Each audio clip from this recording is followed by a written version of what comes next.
Quand j'ai commencé à apprendre le français, je croyais que le plus important était de connaître beaucoup de mots. J'ouvrais des cahiers, j'écrivais des listes, je soulignais des verbes, je répétais des expressions, et pourtant, au moment de parler, quelque chose se bloquait dans ma tête.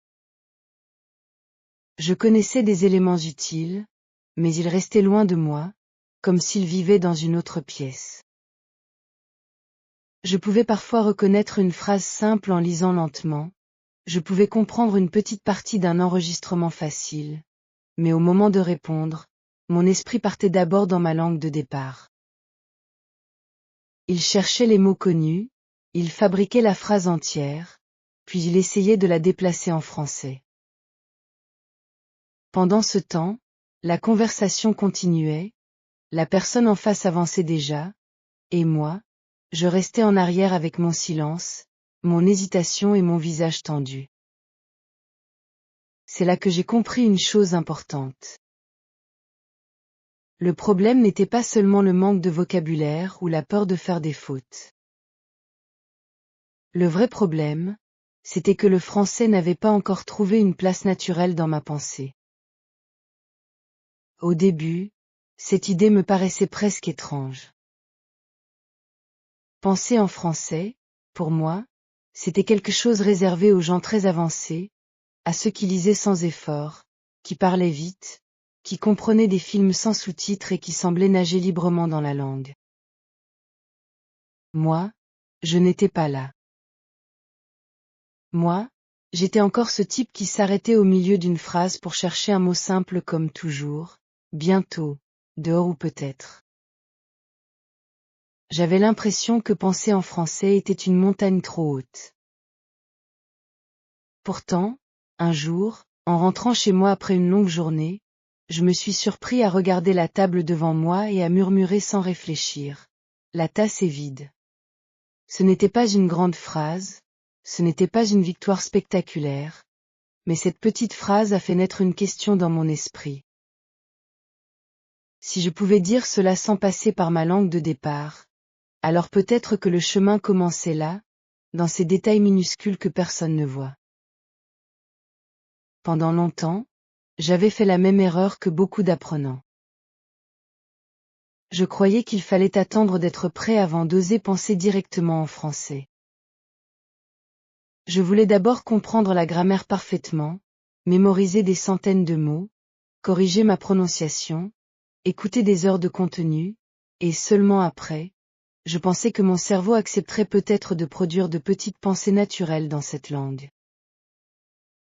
Mais la vérité, mon ami, était l'inverse. Le cerveau n'attend pas qu'on soit parfait. Il s'habitue grâce à ce qu'on répète. Il s'ouvre grâce à ce qu'on utilise. Il avance grâce à ce qu'on ose faire d'une manière imparfaite mais régulière. Je ne le savais pas encore clairement, mais cette découverte allait transformer ma manière d'apprendre. Je me souviens très bien d'une période où j'étudiais beaucoup sans ressentir de vrais progrès. Je lisais des textes courts. Je regardais des vidéos lentes. Je faisais des exercices de conjugaison. Je notais des expressions dans un carnet.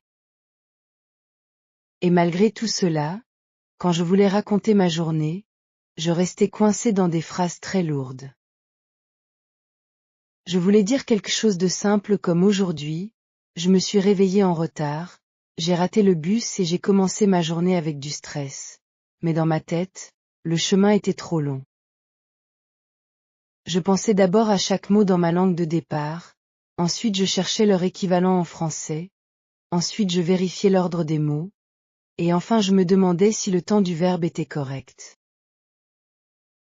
À la fin, je n'avais plus envie de parler. Le moment était passé. Je me sentais fatigué avant même d'avoir ouvert la bouche. Alors j'ai commencé à observer mes propres pensées comme on observe la pluie à travers une fenêtre. Je voulais comprendre où le mouvement se cassait.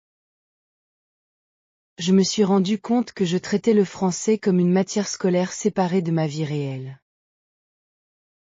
J'acceptais de l'étudier pendant un moment précis, dans un endroit précis, avec un cahier précis. Mais le reste du temps, je quittais la langue complètement. Je vivais ma journée, je marchais dans la rue, je préparais à manger, je rangeais mes affaires, je regardais le ciel changer, et tout cela se passait dans ma langue de départ. Le français, lui, restait enfermé dans mes horaires d'études. Comment pouvais-je espérer parler naturellement si la langue n'entrait jamais dans mes gestes ordinaires, dans mes réactions simples, dans mes commentaires intérieurs? C'est à partir de cette question que tout a commencé à changer. J'ai pris une décision très simple. Je n'allais plus réserver le français uniquement à mes moments d'études. J'allais lui ouvrir de petites portes dans ma journée normale. Je n'avais pas besoin de grandes pensées philosophiques. Je n'avais pas besoin d'écrire des textes compliqués dans ma tête. J'avais seulement besoin de commencer à remarquer le monde autour de moi avec des phrases courtes et réelles. Le matin, en ouvrant les yeux, je pouvais penser « Je suis fatigué, mais je dois me lever ». En allant vers la cuisine, il fait encore sombre. En voyant la bouilloire, l'eau chauffe. En cherchant mes clés, elles ne sont pas ici. Rien d'extraordinaire. Rien d'impressionnant. Pourtant, c'était vivant, concret, relié à l'instant. Si toi aussi tu regardes cette vidéo aujourd'hui, mon ami, j'aimerais déjà te poser une question toute simple. Dis-moi dans les commentaires depuis quel pays, quelle ville ou quelle région tu me regardes en ce moment. J'aime imaginer cette langue qui voyage d'un écran à un autre, d'une rue à une autre, d'une maison à une autre. Peut-être que tu es très loin de moi, peut-être que tu es dans une grande ville, peut-être dans un petit endroit calme, peut-être qu'il fait nuit chez toi pendant qu'il fait encore jour ici. Écris-le-moi, mon ami, parce que derrière chaque commentaire, il y a une vraie personne, une vraie histoire, et souvent un vrai courage. Le courage de recommencer encore une fois avec le français. Quand j'ai commencé cette nouvelle habitude, je ne ressentais pas de miracle. Je ne veux pas te raconter une histoire fausse où tout devient facile en 3 jours. Non. Au début, penser en français me demandait encore un effort. Je devais choisir volontairement de le faire. Il m'arrivait de commencer une petite phrase dans ma tête et de la terminer dans ma langue de départ sans même m'en rendre compte. Parfois, je voulais décrire quelque chose de simple et un mot me manquait immédiatement. Au lieu de m'énerver, j'ai appris à réduire l'idée. Si je ne savais pas dire une phrase plus longue, je disais plus court. Si je ne trouvais pas le mot exact, j'utilisais un autre mot que je connaissais. Si je ne pouvais pas faire une phrase complète, je nommais seulement l'objet ou l'action. La porte. Le bus arrive. Je cherche mes lunettes. Le voisin parle fort. Je me suis donné le droit de commencer petit, très petit même, et cette permission m'a fait un bien immense. Un détail m'a particulièrement aidé. J'ai compris que beaucoup de mes pensées quotidiennes reviennent sans cesse. Nous croyons souvent que nous pensons des choses très variées, mais dans une journée normale, les mêmes idées reviennent encore et encore. J'ai faim. J'ai sommeil. Je suis en retard. C'est trop cher. Il faut partir. Je n'ai pas envie. J'ai oublié. Où est mon téléphone? Il pleut. C'est loin. Je vais attendre. Je vais essayer. Ce n'est pas grave. Je vais le faire plus tard. Ces phrases reviennent tout le temps, sous des formes légèrement différentes. Cela veut dire qu'en apprenant à penser ces choses simples en français, on construit un noyau très solide. On n'apprend pas pour réciter une leçon. On apprend pour accompagner sa vie réelle.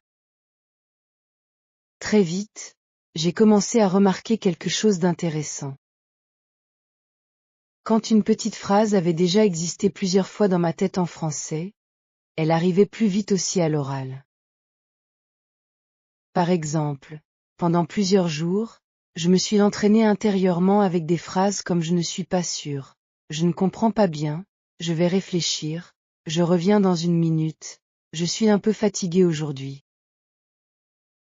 Plus tard, pendant une vraie conversation, ces phrases sont sorties presque sans attendre. Elles n'étaient pas parfaites. Mon accent n'était pas merveilleux. Mais elles étaient disponibles. Elles n'avaient plus besoin de traverser la frontière lente entre deux langues. Elles vivaient déjà en français dans un petit coin de ma tête, prête à servir. À ce moment-là, j'ai découvert une vérité qui m'a presque émue. Parler avec plus de naturel ne commence pas toujours avec la bouche. Cela commence souvent dans le silence, dans l'espace secret de nos pensées quotidiennes. Si, toute la journée, ton esprit n'utilise jamais le français, alors au moment de parler, tu demandes à ton cerveau un effort immense. Tu lui demandes de faire naître soudainement une route qui n'existe pas encore. Mais si, depuis le matin, tu as déjà pensé en français à propos de ton réveil, de ton petit déjeuner, du temps qu'il fait, de tes projets, de ton retard, de ta fatigue ou de ta joie, alors au moment de parler, la langue n'arrive pas de nulle part. Elle est déjà là. Elle a déjà circulé un peu. Elle connaît déjà le chemin. J'aimerais te dire aussi, mon ami, qu'il faut faire attention à une illusion très fréquente. Beaucoup de personnes pensent que penser en français signifie penser des idées complexes, profondes, longues et parfaitement construites. Elles imaginent qu'un vrai apprenant doit pouvoir réfléchir immédiatement à la politique, à l'histoire, à la psychologie, à la société ou à des débats difficiles directement en français. Mais ce n'est pas ainsi que le processus commence. Quand un enfant apprend sa première langue, il ne commence pas par des arguments compliqués. Il commence par le monde concret. Il voit, il veut, il refuse, il demande, il remarque, il répète. Pour nous aussi, même si nous sommes adultes, le chemin le plus naturel revient vers cette simplicité.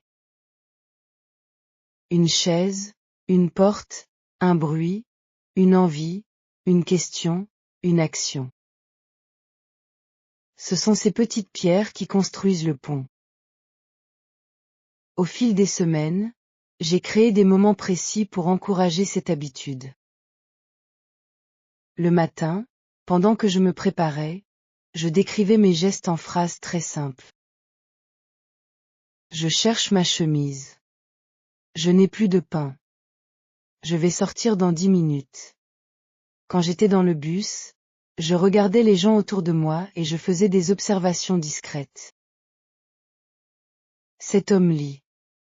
Cette femme regarde son téléphone. L'enfant est fatigué. Le bus est presque plein. Quand je marchais dans la rue, je commentais mentalement ce que je voyais. Le ciel est clair aujourd'hui. Le magasin est fermé. Cette rue est plus calme que l'autre. Le soir, je résumais une partie de ma journée. J'ai trop attendu.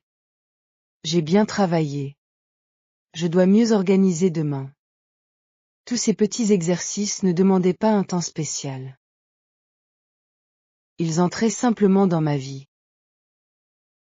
Au début, parfois, je me sentais presque ridicule.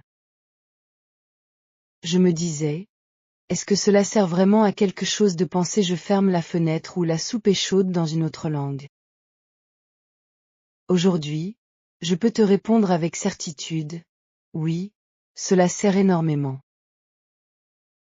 Pas parce que la phrase elle-même est extraordinaire, mais parce qu'elle crée une relation directe entre ton expérience et le français.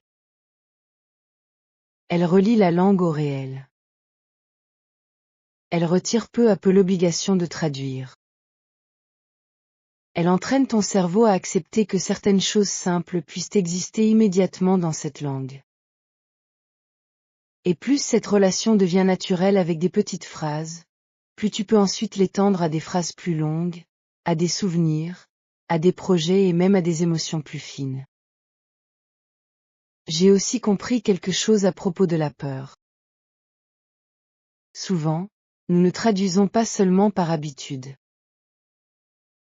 Nous traduisons aussi parce que nous avons peur de perdre le contrôle. Dans notre langue de départ, nous nous sentons précis, nuancés, rapides, intelligents. Dans une langue nouvelle, nous redevenons lents, limités, parfois maladroits. Alors nous nous accrochons à la traduction comme à une béquille. Nous voulons d'abord construire quelque chose de correct dans la langue que nous connaissons, puis le transférer. Cela nous rassure un peu, mais cela ralentit tout. Petit à petit, j'ai dû accepter une vérité inconfortable. Si je voulais penser plus directement en français, il fallait accepter une période de simplicité, d'imprécision et de petites fautes. Il fallait accepter d'être moins brillant pendant un temps. Cette humilité m'a libéré plus qu'elle ne m'a humilié. Un autre changement important est arrivé quand j'ai commencé à utiliser le français pour me poser des questions intérieures. Pas seulement pour décrire le monde, mais pour dialoguer avec moi-même. Qu'est-ce que je dois faire d'abord? Pourquoi suis-je si fatigué aujourd'hui? Est-ce que j'ai vraiment besoin d'acheter cela? Est-ce que je peux attendre demain? Pourquoi ai-je oublié ce rendez-vous? Ces questions étaient simples, mais elles ouvraient un espace nouveau. Le français n'était plus seulement une étiquette posée sur les objets autour de moi. Il devenait une voix intérieure, une manière d'organiser ma journée, de réfléchir à mes choix, de m'accompagner dans mes hésitations. Cela m'a beaucoup aidé, parce que penser dans une langue, ce n'est pas seulement d'écrire, c'est aussi se parler à soi-même. Je me souviens d'un soir très précis. J'étais assis près de la fenêtre, la lumière de la rue tombait doucement sur le mur, et j'essayais de réfléchir à un problème personnel. Habituellement, j'aurais tout fait dans ma langue de départ, parce que les émotions deviennent plus difficiles à exprimer dans une langue qu'on apprend. Mais ce soir-là, j'ai décidé de rester en français aussi longtemps que possible. Mes phrases étaient plus courtes que d'habitude. Mes idées étaient moins fines. Pourtant, je sentais quelque chose de nouveau. Je n'utilisais plus le français seulement pour apprendre le français. Je l'utilisais pour vivre un moment réel, pour regarder en moi-même, pour chercher un peu de clarté. J'ai compris alors que la langue commençait à entrer dans ma vie intérieure, et ce moment m'a donné beaucoup d'espoir. Bien sûr, je ne veux pas te faire croire qu'il faut abandonner complètement la traduction du jour au lendemain. Ce n'est ni réaliste ni nécessaire. Même aujourd'hui, il m'arrive encore de passer par ma langue de départ pour des idées plus complexes, des sujets nouveaux ou des situations de fatigue. Ce n'est pas un échec. Le but n'est pas de devenir une machine parfaite qui efface brutalement sa première langue. Le but est de réduire la dépendance à la traduction quand elle n'est plus utile. Le but est d'ouvrir davantage d'espace direct en français. Le but est que certaines pensées, d'abord très simples, puis plus riches, puissent apparaître sans ce détour constant qui ralentit tout. Pour avancer, j'ai commencé à choisir quelques thèmes de pensée pour chaque semaine. Une semaine, je me concentrais sur la maison. Je pensais en français à propos des pièces, des objets, du rangement, du ménage, de la cuisine. Une autre semaine, je choisissais le travail ou les études. Je pensais à mes tâches, à mes retards, à mes projets, à mes difficultés. Une autre semaine encore, je choisissais les déplacements. Le bus, la route, l'attente, la fatigue, l'heure, la pluie, la circulation. Cette méthode simple m'a aidé, parce qu'elle limitait le champ. Je n'essayais pas de penser à tout. Je créais un terrain familier où certains mots et certaines phrases revenaient souvent. La répétition faisait le reste. Il y a aussi quelque chose de très important que j'aimerais partager avec toi, mon ami. Penser en français ne veut pas dire penser plus vite tout de suite. Au début, tu penseras peut-être plus lentement qu'avant. Tu auras parfois l'impression de réduire ta personnalité, parce que tu n'utiliseras pas toute la richesse de ce que tu peux dire dans ta langue de départ. Cette sensation est normale. Elle peut même être un peu triste.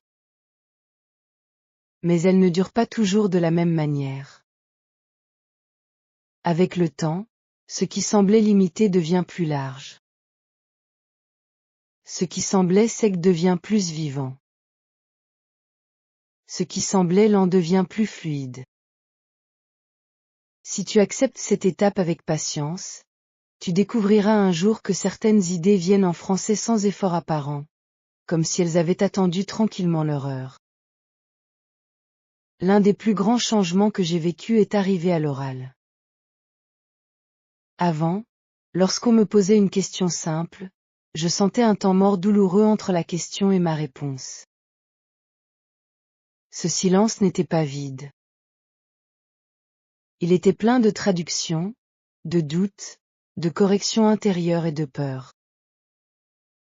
Après plusieurs semaines à nourrir de petites pensées en français pendant la journée, ce silence a commencé à rétrécir. Un jour, quelqu'un m'a demandé ce que j'avais fait le week-end précédent. Sans réfléchir longtemps, j'ai répondu quelque chose comme « Je suis resté chez moi samedi, j'ai un peu travaillé, puis je suis sorti le soir avec un ami. Dimanche, j'ai surtout reposé ma tête parce que la semaine avait été lourde. » Ce n'était pas un chef-d'œuvre, mais c'était vivant. La phrase était venue presque d'un seul mouvement, et je savais très bien d'où venait cette différence. Pendant des semaines, j'avais déjà raconté de petites parties de mes journées en français, seul, dans ma tête. Je crois que beaucoup d'apprenants sous-estiment la force du silence actif. Quand on pense en français dans les petits moments vides de la journée, on travaille la langue sans bruit, sans pression, sans jugement extérieur. On n'a pas besoin d'une salle de classe.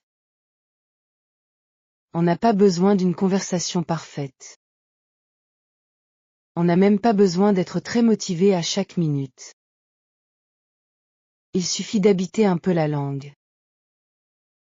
Dans une file d'attente. En ouvrant un placard. En choisissant des légumes. En regardant un chien courir. En se demandant quoi faire le soir. Toutes ces secondes dispersées paraissent faibles, mais elles sont nombreuses. Elles s'additionnent. Elles transforment lentement la relation entre toi et le français. Parfois, pour rendre cet exercice plus intéressant, j'inventais aussi de petites scènes mentales. Je regardais un inconnu dans la rue et j'imaginais une phrase simple. il rentre du travail. Je voyais une fenêtre ouverte. Quelqu'un écoute de la musique. Je trouvais un vieux billet dans ma poche. J'ai oublié que j'avais encore cet argent. Je regardais des nuages sombres. Il va probablement pleuvoir bientôt. Ce n'était pas pour dire des choses toujours vraies. C'était pour entraîner la langue à suivre mon regard et mon imagination. Le monde devient alors un terrain d'entraînement infini. Chaque détail peut devenir une petite phrase. Chaque petite phrase peut devenir une habitude. Chaque habitude peut transformer la manière de parler. Il m'est arrivé aussi d'utiliser le français dans des moments moins faciles, par exemple quand j'étais agacé, inquiet ou déçu. Je me disais, je n'aime pas cette situation. Je dois rester calme. Ce n'est pas la fin du monde. Je vais trouver une solution. Ces phrases ont eu un effet surprenant. D'abord, elles renforçaient mon français. Mais en plus, elles modifiaient parfois la manière dont je ressentais l'émotion. Parce qu'une langue nouvelle met parfois une petite distance entre toi et ce que tu ressens. Cette distance n'enlève pas l'émotion, mais elle peut la rendre plus claire, plus respirable. J'ai aimé découvrir cela. Le français ne m'aidait pas seulement à parler aux autres, il m'aidait parfois à me parler à moi-même avec plus de calme. Bien sûr, il y avait des jours plus faibles. Des jours où je n'avais pas envie de faire cet effort. Des jours où je retombais presque entièrement dans ma langue de départ. Des jours où j'étais fatigué, pressé ou simplement absent.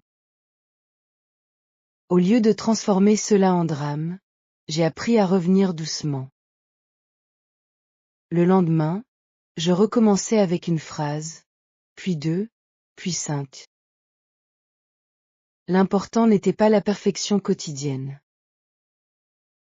L'important était le retour. Penser en français n'est pas un examen qu'on réussit une fois pour toutes. C'est une habitude vivante. Elle se renforce quand on la nourrit, elle s'affaiblit un peu quand on l'oublie, puis elle revient plus vite qu'avant si on reprend le chemin. Je voudrais aussi te dire, mon ami, que cette manière de pratiquer peut beaucoup aider si tu as peur de parler avec les autres. Certaines personnes comprennent déjà assez bien le français, mais elles hésitent à ouvrir la bouche parce qu'elles se sentent lentes. Souvent, cette lenteur vient du fait que tout doit passer par une étape intérieure de traduction. En entraînant tes petites pensées quotidiennes directement en français, tu prépares le terrain avant même la conversation. Tu apprends à former des idées simples dans cette langue sans public, sans stress, sans regard extérieur. Ensuite, quand tu parles, tu n'es plus complètement débutant dans ce processus. Tu l'as déjà vécu seul 1000 fois dans de petits moments. L'une des choses les plus belles dans cette aventure, c'est le moment où tu te surprends toi-même. Un jour, tu regardes la pluie tomber et tu penses naturellement, je n'ai pas pris mon parapluie. Un autre jour, tu te réveilles avec une idée et elle arrive déjà en français. Une autre fois encore, tu cherches un objet perdu et ta première réaction intérieure est « Où est-ce que je l'ai mis ?» Ces moments sont simples, mais ils sont précieux. Ils montrent que la langue cesse d'être une activité artificielle. Elle commence à vivre en toi. Et quand cela arrive, même de façon encore fragile, tu ressens une joie très particulière.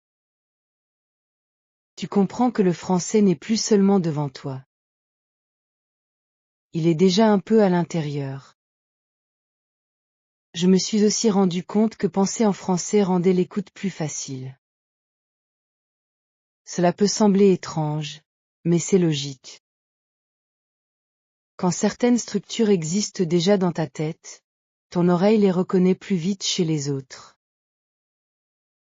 Si tu t'es souvent dit intérieurement je n'ai pas le temps, je vais essayer, je ne sais pas encore, ça dépend, je préfère attendre, alors quand ces phrases apparaissent dans une conversation ou dans une vidéo, elles semblent moins étrangères. Ton cerveau ne les traite plus comme des blocs complètement nouveaux. Il retrouve quelque chose qu'il connaît déjà. Ainsi, penser, écouter et parler se nourrissent mutuellement.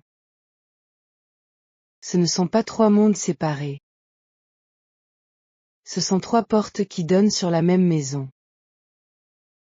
À un certain moment, j'ai commencé à aller un peu plus loin. Après les phrases très concrètes, j'ai essayé d'exprimer des souvenirs simples en français. Rien de très long. Par exemple, quand j'étais enfant, j'aimais regarder la pluie depuis la fenêtre.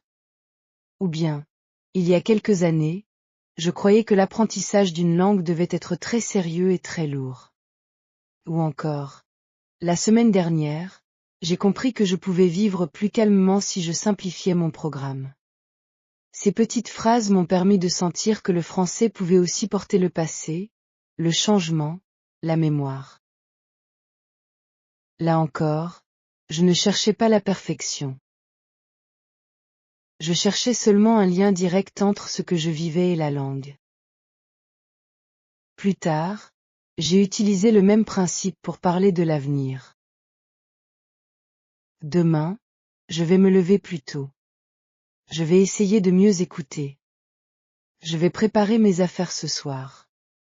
Je voudrais être plus régulier cette semaine. Ces phrases m'ont beaucoup servi, parce qu'elles appartiennent à la vraie vie. On pense souvent au passé et à l'avenir. En faisant entrer ces directions du temps dans mon français intérieur, j'élargissais doucement la langue. Elle ne servait plus seulement à constater ce qui était devant mes yeux. Elle m'accompagnait dans mes projets et mes promesses. Cela m'a donné une sensation nouvelle de proximité avec la langue. Ce que j'aime dans cette méthode, mon ami, c'est qu'elle ne dépend pas d'un outil précis.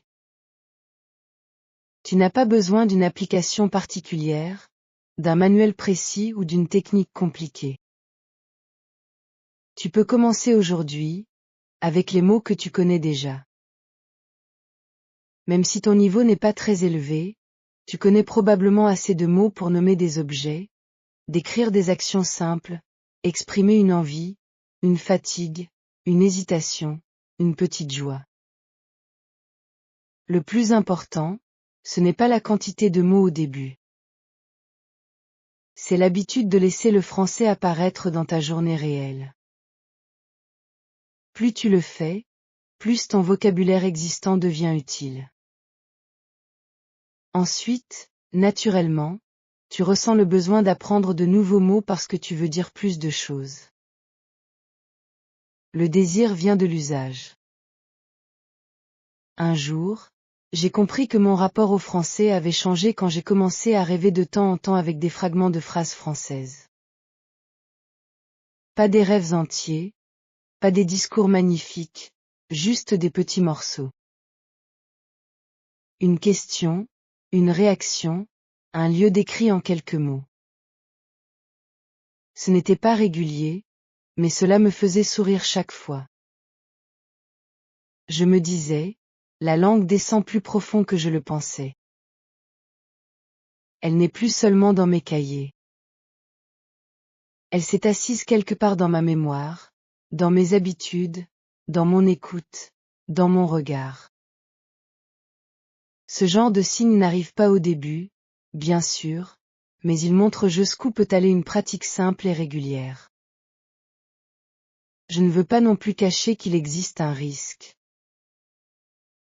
Parfois, quand on commence à penser en français, on répète toujours les mêmes structures et on reste dans un petit cercle confortable.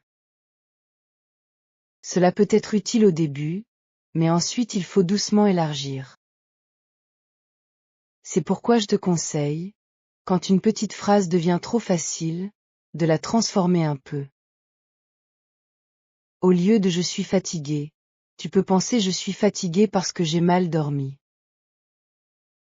Au lieu de le bus est en retard, tu peux penser le bus est en retard et je vais probablement arriver trop tard.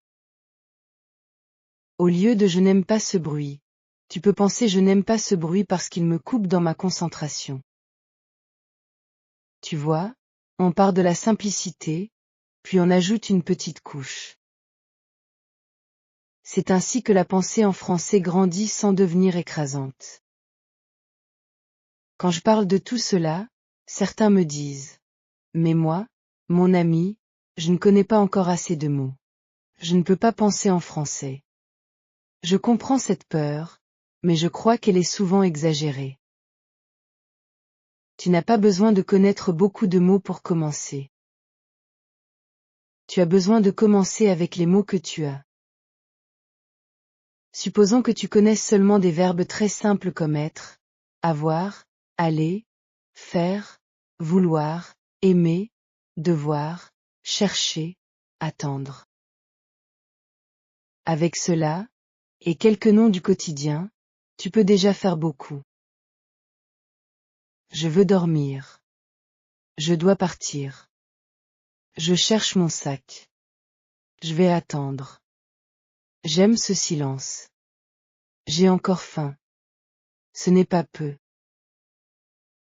C'est déjà de la vie. Et la vie répétée dans une langue la rend plus familière. Il y a un autre bénéfice auquel je ne m'attendais pas. En pensant en français, j'ai commencé à mieux remarquer ce qui me manquait. Quand on apprend seulement à partir d'exercices, on a souvent une vision floue de ses besoins.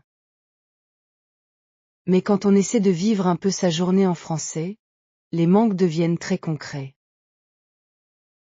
Tu te rends compte que tu ne sais pas dire fermeture, prise électrique, rendez-vous, épuisé, décalé, plutôt, ça suffit. Et comme ces mots te manquent dans de vraies situations, tu les retiens mieux quand tu les apprends. Le vocabulaire n'est plus abstrait. Il est lié à un besoin réel. C'est une grande différence. Je me souviens par exemple du jour où je voulais penser quelque chose comme je vais remettre cette décision à plus tard. Je ne connaissais pas exactement la tournure qui me convenait. Au lieu d'abandonner, j'ai cherché une solution plus simple. Je vais décider plus tard. Puis j'ai noté plus tard une expression plus naturelle. Ce processus m'a appris deux choses. D'abord, on peut presque toujours simplifier pour continuer à penser en français. Ensuite, quand un mot ou une tournure manque vraiment, cela crée une curiosité forte et utile. La langue devient une recherche vivante, pas une liste morte. Avec le temps, j'ai aussi commencé à mieux sentir le rythme du français. Je ne parle pas seulement de la prononciation, mais du mouvement des phrases.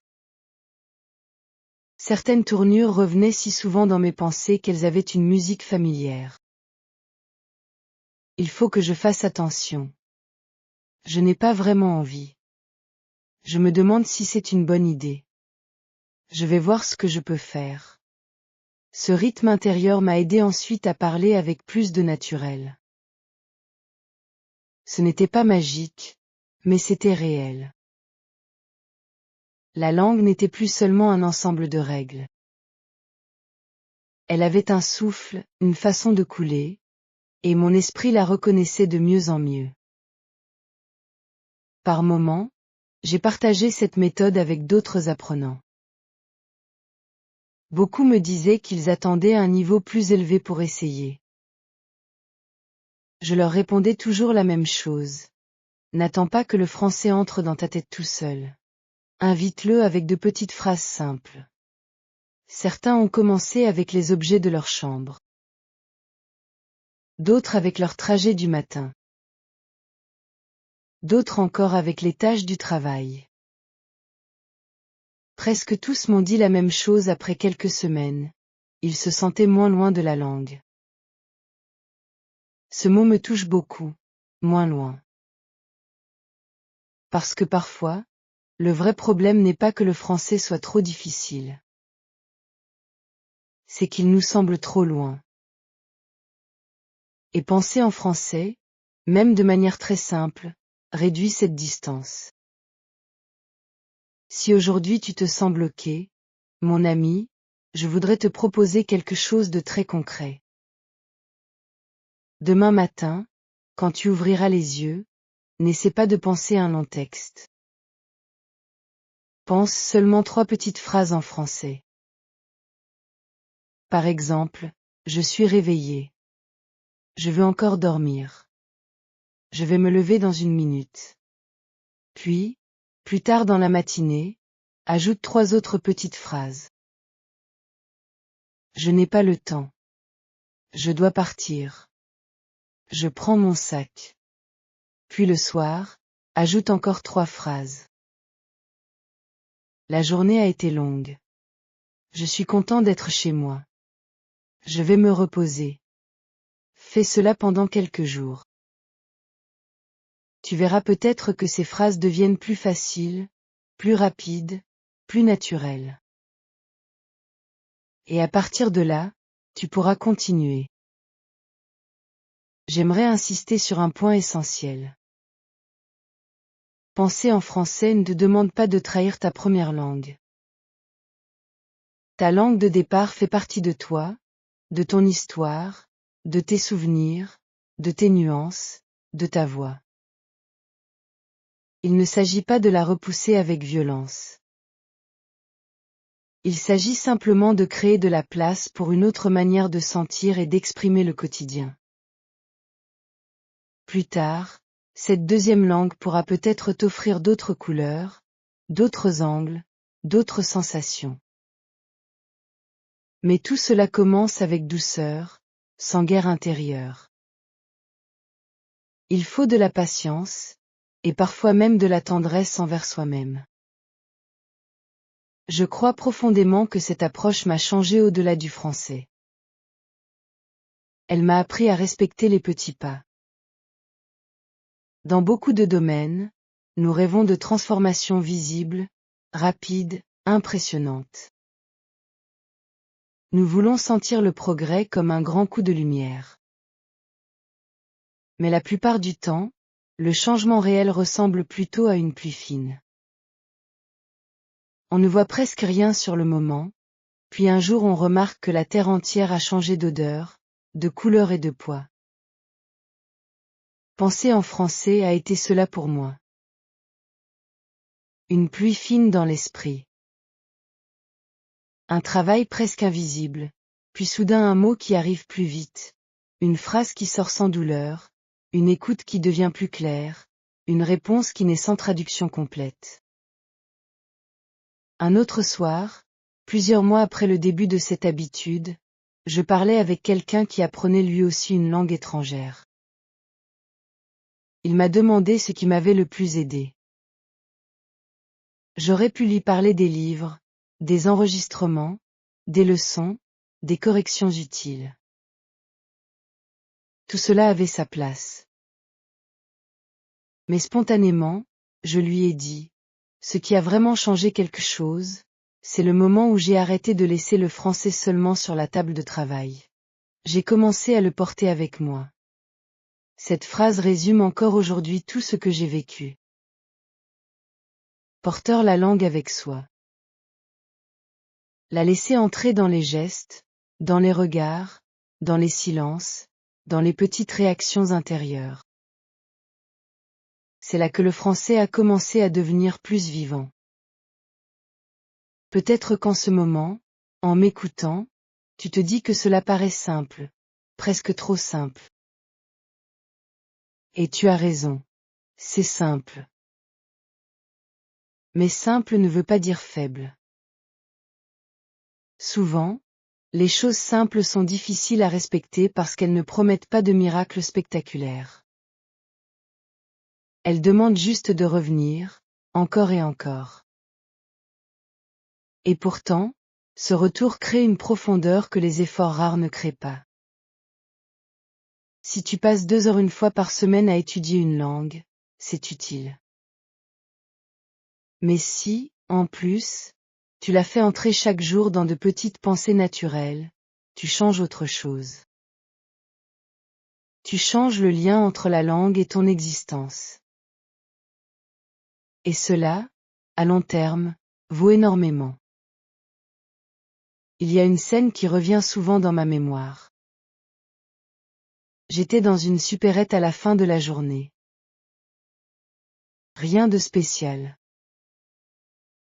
Les lumières étaient trop fortes, un vieux ventilateur tournait au fond, et plusieurs personnes attendaient en silence avec leur panier. Habituellement, j'aurais simplement traversé ce moment dans ma langue de départ, comme toujours. Ce soir-là, pourtant, j'ai commencé à observer tout ce qui se passait en français. La file avance lentement. La caissière a l'air fatiguée. Je n'ai besoin que de 2 choses. Je ne sais plus si j'ai pris assez d'argent. La personne devant moi hésite. Cela n'a duré que quelques minutes, mais j'ai senti quelque chose de particulier.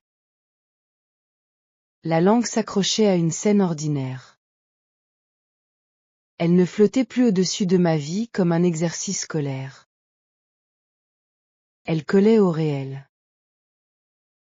En rentrant chez moi, j'ai compris que le français pouvait m'accompagner même dans les moments les plus banals, et cette idée m'a donné de la force. À partir de là, j'ai commencé à chercher les endroits de ma journée où l'esprit est libre sans être complètement occupé. Par exemple, quand on fait la vaisselle, quand on attend que quelque chose chauffe, quand on marche vers un arrêt, quand on range un sac, quand on choisit des vêtements, quand on ouvre un dossier, quand on cherche un document, quand on s'assoit quelques secondes avant de commencer une tâche.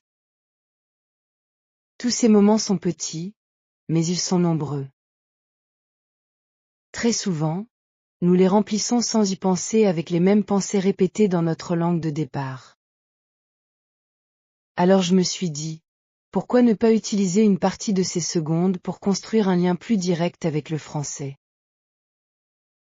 Ce n'était pas un effort énorme. C'était plutôt une décision de présence. Je crois aussi qu'il est utile de distinguer 2 choses. Penser en français pour s'entraîner, et penser en français parce que la langue commence vraiment à s'installer. Au début, les 2 ne se ressemblent pas. Quand on s'entraîne, on pousse la porte volontairement. On choisit de formuler une phrase. On se corrige parfois. On cherche un mot. On simplifie. C'est normal. Puis, après un certain temps, il arrive des moments où l'on ne pousse plus la porte. La phrase vient d'elle-même. Une réaction naturelle surgit directement en français. C'est très doux, presque discret, mais c'est précieux. Ce second type de moment ne peut pas être forcé complètement. Il apparaît souvent parce qu'on a respecté longtemps le premier type de travail, ce travail modeste, répétitif et patient. Souvent, les apprenants se découragent parce qu'ils veulent sentir cette spontanéité tout de suite. Ils se disent, si je dois encore faire un effort, cela veut dire que je n'y arrive pas. Pourtant, le passage n'est pas brusque. La spontanéité naît d'une longue familiarité. Au début, presque tout est volontaire. Puis certaines zones deviennent plus naturelles que d'autres. Les phrases liées à la maison viennent plus vite. Les réactions liées au temps qu'il fait deviennent plus simples. Les commentaires sur la fatigue, l'envie ou le retard arrivent plus facilement. Ensuite, le cercle s'élargit. Il faut donc observer les progrès avec intelligence. Si une partie de ta journée commence à être un peu plus accessible en français, c'est déjà une victoire réelle. je me suis aussi rendu compte que le fait de penser en français me rendait plus attentif aux verbes très simples. Pendant longtemps, je cherchais des mots intéressants, comme si les mots rares ou élégants allaient me faire progresser plus vite. En réalité, dans la pensée quotidienne, ce sont les verbes les plus ordinaires qui travaillent le plus.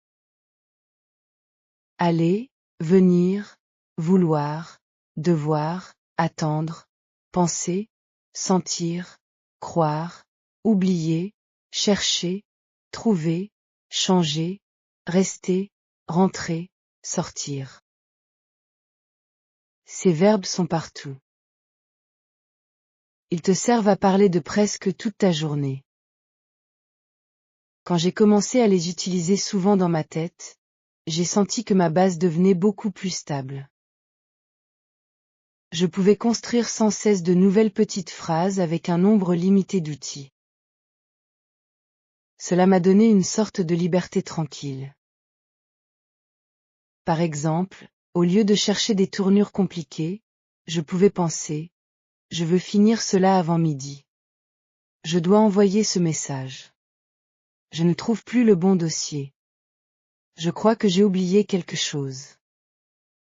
Je préfère rester ici encore un peu.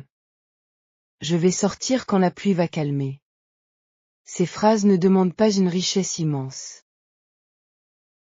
Elles demandent surtout une familiarité avec quelques structures très utiles. Et à force de les faire vivre dans ma tête, elles finissaient par devenir presque aussi naturelles à l'oral. Il y avait aussi des moments où je me servais du français pour me préparer à parler avant une vraie conversation. Si je savais que j'allais devoir expliquer ma journée, demander une information ou donner mon avis sur quelque chose de simple, je prenais quelques minutes pour faire un petit parcours en français dans ma tête. Non pas pour mémoriser un discours, mais pour activer certaines zones utiles. Je vais d'abord dire pourquoi je suis là. Ensuite, je vais expliquer ce qui s'est passé. Si je ne comprends pas, je vais demander de répéter. Si je cherche un mot, je vais simplifier. Cette préparation intérieure m'a beaucoup aidé à réduire la peur. Je n'arrivais plus complètement froid dans la conversation. La langue était déjà éveillée. Une autre habitude m'a aidé, surtout les jours où mon esprit était trop dispersé. Je choisissais un objet devant moi, puis je l'observais vraiment pendant quelques secondes. Ensuite, je faisais 3 ou 4 phrases très simples. Par exemple, avec un sac, il est plus lourd que d'habitude. Je l'ai trop rempli. Je dois enlever quelques affaires. Je vais oublier quelque chose si je vais trop vite. Avec une fenêtre, elle est sale. Je devrais la nettoyer bientôt. La lumière entre mieux quand elle est propre. Je n'ai pas le temps aujourd'hui. Cet exercice m'obligeait à rester présent. Il m'empêchait de traiter le français comme un simple devoir abstrait. Je partais de ce qui était là, devant moi, maintenant. J'ai remarqué aussi que certaines émotions deviennent plus faciles à penser en français lorsqu'on ne cherche pas immédiatement à tout exprimer. Au lieu de vouloir analyser totalement mon humeur, j'ai appris à commencer avec des phrases brèves. Je suis tendu aujourd'hui. Je n'ai pas la tête légère. Je ne me sens pas tranquille. Je suis content de rentrer. Je me sens un peu seul ce soir. Ces phrases semblaient modestes, mais elles ouvraient parfois la porte à d'autres pensées. Si j'attendais d'être capable d'exprimer toute la complexité de mes sentiments en français, je n'aurais rien fait. En commençant simplement, j'ai découvert que la langue pouvait déjà porter quelque chose de vrai. Avec le temps, je me suis mis à relier mes petites pensées entre elles. Au lieu d'une phrase isolée, j'en faisais 2 ou 3 qui se suivaient. Je suis fatigué parce que je me suis couché trop tard. Ce matin, je n'ai pas entendu le réveil tout de suite. Maintenant, je dois rattraper mon retard. Ou bien, j'aimerais sortir un peu ce soir, mais le ciel devient sombre. S'il commence à pleuvoir, je vais probablement rester à la maison. Cette petite évolution était très importante. Elle montrait que le français n'était plus seulement une série d'étiquettes courtes. Il commençait à porter des liens, des causes, des conséquences, des hésitations. C'est ainsi qu'on passe peu à peu d'un français survécu à un français vécu. Quand je repense à mes débuts, je comprends mieux pourquoi je me sentais tellement lent. Je voulais souvent formuler des idées trop grandes pour mon niveau du moment. Je voulais être précis tout de suite. Je voulais garder toute la richesse de ma pensée habituelle. Je voulais presque parler comme moi-même, mais dans une autre langue, sans accepter l'étape intermédiaire. Cela créait une tension énorme. Aujourd'hui, si je pouvais parler à la version plus jeune de moi-même, je lui dirais: n'essaie pas d'être complet. Essaie d'être vrai et simple. Le reste viendra. Cette phrase, mon ami, a changé ma manière de travailler. Je sais que certains apprenants aiment beaucoup écrire, et pour eux, il existe un petit pont très utile entre l'écriture et la pensée. De temps en temps, je prenais 5 minutes pour noter quelques phrases très ordinaires que j'aurais pu penser dans la journée. La rue était plus bruyante que d'habitude. Je n'avais pas envie de répondre tout de suite. Je voulais du calme. Je me suis rappelé quelque chose en ouvrant ce tiroir. Puis, plus tard, je relisais ces phrases et j'essayais de les faire revivre intérieurement sans regarder le papier. Cela renforçait le passage entre le monde écrit et le monde mental. Bien sûr, le but final n'était pas de dépendre du papier, mais au début, ce soutien pouvait être très rassurant. L'un des moments les plus intéressants est arrivé quand j'ai commencé à me parler en français dans les situations où je devais prendre une petite décision. Est-ce que je pars maintenant ou dans 10 minutes? Est-ce que cela vaut vraiment la peine? Je peux attendre jusqu'à demain. Si je commence tout de suite, je finirai plus tôt. Ces phrases me faisaient sentir que le français ne servait pas seulement à décrire ce qui était visible. Il entrait dans mon raisonnement pratique, dans les petits choix du quotidien. Et cette entrée du français dans les décisions a beaucoup renforcé mon sentiment de proximité avec la langue. Je me souviens aussi d'une période où je travaillais beaucoup et où je me sentais mentalement vidé en rentrant chez moi. Dans ces moments-là, étudier sérieusement me paraissait impossible. Pourtant, je ne voulais pas perdre complètement le contact avec le français. Alors je faisais seulement cela. Pendant 10 ou 15 minutes, je pensais en français à ce que j'étais en train de faire. Je pose mon sac. Je vais d'abord boire de l'eau. Je n'ai pas d'énergie pour autre chose. Je rangerai le reste plus tard. Je veux juste un peu de silence. Ces petites phrases m'ont sauvé plus d'une fois. Elles me permettaient de garder la langue vivante même les jours où je n'avais pas la force de faire davantage.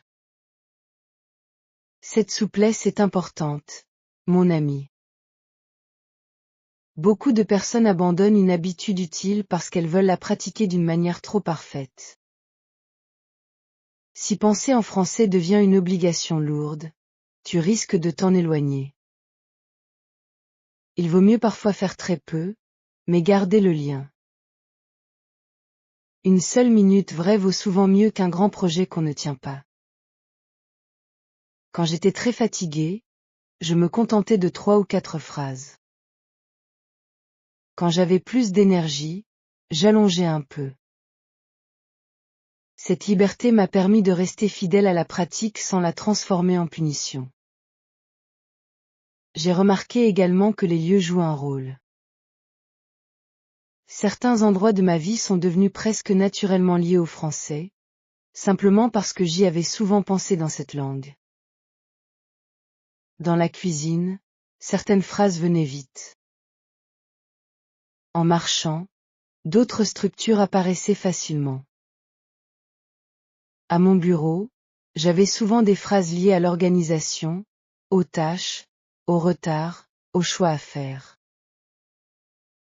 C'était comme si la langue avait laissé de petites traces dans ces lieux, comme un chemin qu'on emprunte souvent. Cette sensation m'a beaucoup plu. Elle me rappelait que l'apprentissage n'est pas seulement dans la tête, mais aussi dans les habitudes du corps et dans les lieux où nous vivons. Un jour, en attendant dehors devant un bâtiment, j'ai commencé à penser à haute voix très doucement, presque sans son, pour accompagner mes pensées. Cela m'a montré une autre étape utile. Quand les phrases intérieures deviennent un peu plus stables, on peut parfois les faire passer sur les lèvres, même seules, sans faire un grand exercice officiel.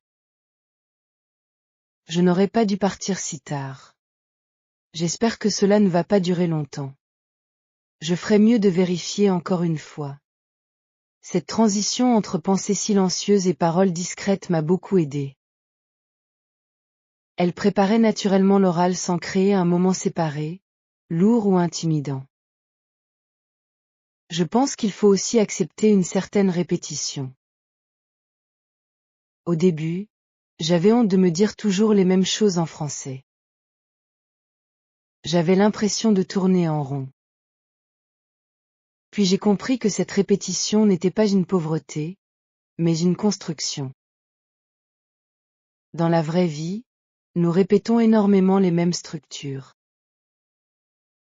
Nous parlons souvent de fatigue, de temps, d'envie, d'obligation, de souvenirs, d'attente, de petits projets. Si tu répètes souvent une structure en français, cela ne veut pas dire que tu n'avances pas. Cela veut dire que tu la rends solide. Et une structure solide peut ensuite servir dans beaucoup de situations différentes. Quand cette base a commencé à devenir plus stable, j'ai essayé d'ajouter des nuances simples. Au lieu de dire seulement je suis fatigué, je pouvais penser je suis fatigué, mais pas complètement vidé. Au lieu de je suis content, je pouvais penser je suis content, surtout parce que je n'attendais rien de spécial. Au lieu de je vais sortir, je pouvais penser je vais sortir, à moins que la pluie ne commence trop fort. Ces petits élargissements me donnaient l'impression de respirer davantage dans la langue. Je n'étais plus enfermé dans des phrases minimales, mais je ne me noyais pas non plus dans des constructions trop compliquées. Je voudrais te parler aussi du rapport entre penser en français et se sentir légitime. Pendant longtemps, au fond de moi, je considérais le français comme un territoire où je n'étais qu'un visiteur maladroit. Je n'osais pas vraiment m'y installer. Je me sentais toléré, pas chez moi. C'est une sensation difficile à expliquer, mais beaucoup d'apprenants la connaissent. Ils ont l'impression que la langue appartient aux autres. Que ne font qu'emprunter quelques mots. Penser en français a lentement changé cela. Pourquoi? Parce que les pensées quotidiennes sont intimes. Quand une langue entre dans cet espace, elle cesse un peu d'être étrangère. Elle ne t'appartient pas entièrement, bien sûr, mais tu commences à habiter un coin de cette maison. Il y a eu un matin très simple qui m'a marqué. Je me suis réveillé avec une légère inquiétude à propos d'une tâche que je devais terminer. Avant même d'ouvrir complètement les yeux, j'ai pensé, il faut que je commence tôt, sinon je vais perdre toute la matinée. La phrase était venue naturellement, avant toute décision consciente. Je suis resté quelques secondes allongé à regarder le plafond, presque étonné. Puis j'ai souri. Ce n'était pas une grande victoire visible pour les autres, mais pour moi c'était immense. Cela voulait dire que le français pouvait apparaître dans la zone la plus spontanée de mon réveil. Il n'avait pas attendu que je sorte mon cahier. Il était déjà là. À partir de ce moment-là, j'ai eu davantage confiance. Non pas une confiance arrogante, mais une confiance calme. Je savais que le chemin fonctionnait, même lentement. Je savais aussi que je pouvais continuer à l'élargir sans me brusquer. J'ai donc commencé à utiliser le français pour revoir mentalement de petites scènes passées. Un trajet compliqué. Une conversation courte. Une erreur que j'avais faite. Une bonne surprise. Je racontais la scène avec les moyens que j'avais. Je pensais que ce serait rapide, mais j'ai dû attendre longtemps. Au début, je n'ai pas compris ce qu'il voulait dire. Finalement, tout s'est mieux passé que prévu. Ces récits brefs renforçaient ma capacité à organiser des événements en français, pas seulement des objets ou des actions isolées. Si je pouvais résumer tout cela en une image, je dirais que penser en français ressemble à apprendre à marcher dans une ville nouvelle. Au début, tout paraît compliqué. Les rues se ressemblent. On hésite. On regarde souvent derrière soi. On a peur de se perdre. Alors on prend toujours le même chemin très court. Puis, à force de passer par là, ce petit chemin devient familier. Ensuite, on ose tourner à gauche, puis à droite, puis traverser une nouvelle place. Un jour, on se rend compte qu'on ne regarde plus la carte tout le temps. La ville n'a pas changé, mais elle est devenue moins étrangère. Le français, pour moi, a suivi cette logique. Les petites pensées répétées ont été mes premières rues connues. Je crois sincèrement que cette méthode peut aider beaucoup de personnes qui ont l'impression d'être bloquées entre la compréhension et la parole. Elles comprennent déjà certaines choses, elles connaissent du vocabulaire, mais au moment de produire la langue, tout ralentit. Souvent, il manque ce pont invisible entre ce qu'on sait et ce qu'on utilise spontanément. Penser en français construit ce pont. Pas en un jour, pas sans effort, mais réellement. Et ce qui me plaît le plus, c'est que ce travail peut être très personnel. Chacun peut partir de sa propre journée, de ses propres objets, de ses propres émotions, de ses propres besoins. Alors, mon ami, si tu te demandes encore par où commencer, je te propose de choisir un seul moment de demain. Pas toute la journée. Un seul moment. Peut-être les 5 premières minutes après ton réveil. Peut-être ton trajet. Peut-être le moment où tu ranges tes affaires le soir. Pendant ce moment, décide simplement de remarquer le monde en français autant que possible. Pas parfaitement. Pas longtemps. Juste sincèrement. Regarde ce qui se passe autour de toi et en toi. Nomme-le. Décris-le. Simplifie-le si nécessaire. Et recommence le lendemain. Peut-être qu'au début cela te paraîtra fragile. Mais les choses fragiles, quand on les respecte, deviennent parfois très fortes. Je terminerai cette partie en te confiant quelque chose de personnel. Si aujourd'hui j'aime autant parler des langues, ce n'est pas seulement parce qu'elles permettent de voyager, de lire ou de rencontrer d'autres personnes. C'est aussi parce qu'elles nous montrent qu'une pensée peut apprendre une autre forme sans perdre son cœur. Au début, on croit qu'on va seulement apprendre des mots. Puis on découvre qu'on apprend aussi une autre façon d'habiter le silence, une autre façon de regarder les choses simples, une autre façon de se parler à soi-même. Et cela, mon ami, est une expérience profondément humaine. Aujourd'hui encore, je continue cette pratique, même si elle a changé de forme. Je peux maintenant penser à des choses plus longues, plus nuancées, plus personnelles en français. Mais je n'oublie jamais que tout a commencé par des phrases minuscules. La tasse est vide. Je suis en retard. La porte est ouverte. Il fait froid. Je cherche mes clés. Si ces phrases te paraissent trop modestes, rappelle-toi qu'une grande route commence toujours par le premier pas posé sur un sol très ordinaire. Il n'y a rien de honteux dans le commencement simple. Au contraire, il y a là une grande sagesse. Alors, mon ami, si tu veux que le français soit un peu plus vivant dans ta bouche un jour, laisse-le d'abord devenir un peu plus vivant dans ta tête. Ne cherche pas immédiatement des pensées magnifiques. Cherche des pensées vraies. Les choses que tu regardes. Les choses que tu fais. Les choses que tu veux. Les choses que tu crains. Les choses que tu remets à plus tard. Les choses qui te fatiguent. Les choses qui te font sourire. Le français n'a pas besoin d'entrer par la grande porte.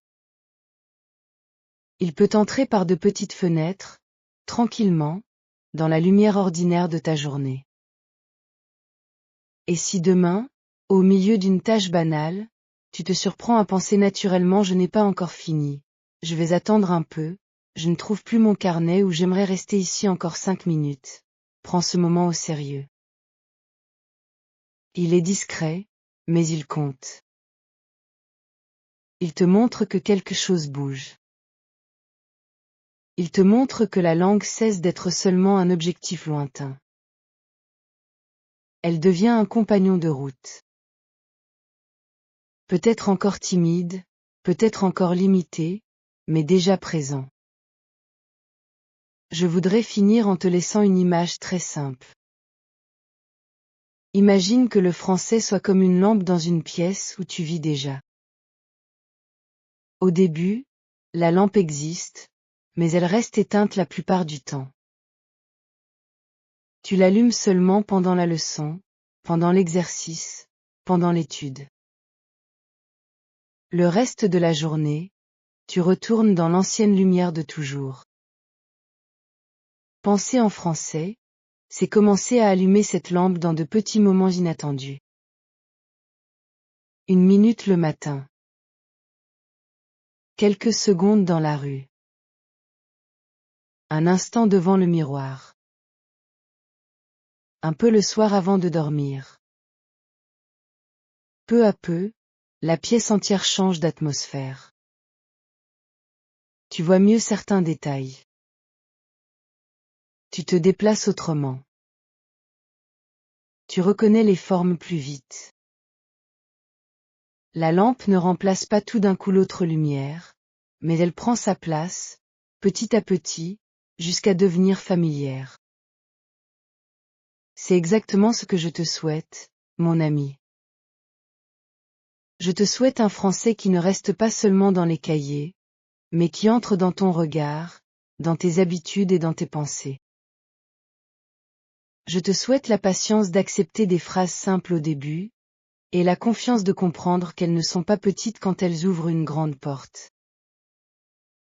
Je te souhaite aussi de sentir un jour cette joie particulière, presque silencieuse, où tu te rendras compte que tu as pensé en français sans le vouloir, sans le prévoir, sans te forcer. Ce jour-là, tu comprendras que le chemin avance, même quand il semble discret. Et quand ce moment arrivera, j'espère que tu te souviendras de ceci. Penser en français ne commence pas avec des idées brillantes. Cela commence avec la vie de tous les jours, avec un esprit patient, et avec le courage de laisser une nouvelle langue devenir peu à peu un endroit où l'on peut vraiment habiter.